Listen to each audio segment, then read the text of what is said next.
Hey, it's Shannon from Pinnacle Health in Sydney, coming to you internationally, wherever you may be in the world. Lovely to make your acquaintance. I want to talk to you about something very profound tonight.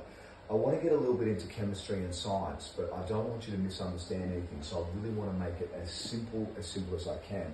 I hope you can see the right side of the board. There's 4 fundamental forces in nature.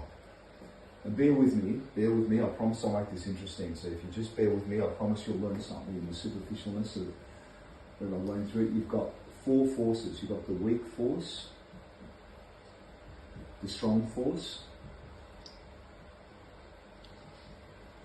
sometimes called the nuclear force. So nuclear means kernel, like center. Right? Strong force, weak force, gravity, and you've got electromagnetic field. I want to actually explain to you EMF and see if we can get this together in layman's terms and understand it. So bear with me, just bear with me, and we'll see how we fare together. So I want to talk to you a little bit about light, which is EMF, and I want to teach you the spectrum, and then also sound, which is not EMF, which is vibration. So sound is something different. Now, light is simply energy. Light is a measure of energy. It's called the electromagnetic spectrum. Now, sound's different. Sound is vibration. Now, I don't want to focus on sound. I want to focus on light. But this end, the wavelength where they're close together, this is a higher pitch sound. This sound is a lower pitch. So what happens if there's something called the Doppler effect? As sound moves towards you, the wavelengths compress. The pitch will change sound.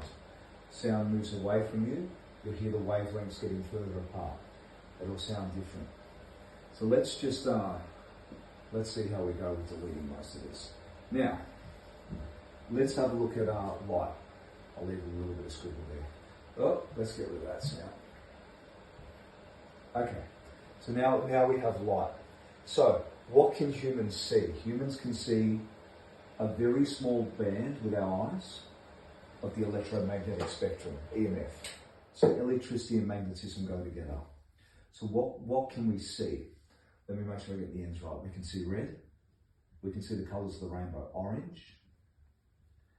We can see yellow.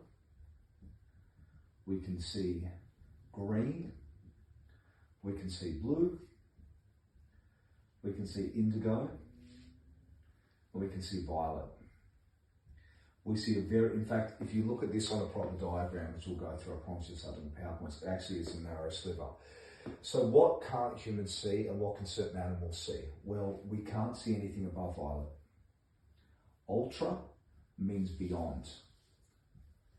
So anything beyond violet, the human eye can't see. Anything below red, human eye can't see. In Greek, you can see superior, language derived from inferior. You probably said something in common English, oh, my superior at work. Inferior means beneath. Infrared literally means beneath red in the spectrum, but we're drawing it right to left here, infrared. Now, if you come to my clinic, or if you've met me, I've got infrared saunas. We're one of the early adapters, which is a form of electromagnetic frequency, electromagnetic radiation. Now, what happens if we go either side of ultraviolet and infrared? Well, up here we've got X-rays.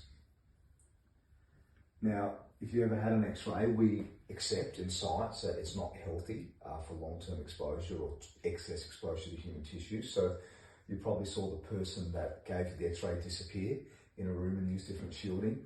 What happens if you come off here? Well, they get closer and closer, and this is where we have gamma rays.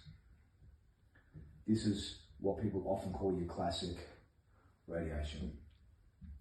The Hiroshima bomb that ended the Second World War over Japan in 1945 to go up here.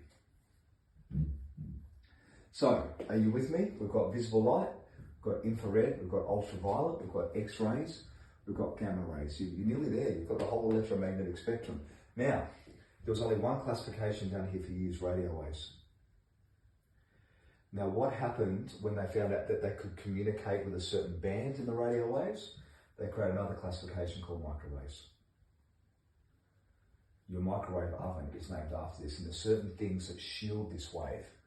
So I'm going to go into this another time about EMF shielding. You've probably heard this. I could go really in depth, but I'm trying to keep this simple so we can understand and we can build this together.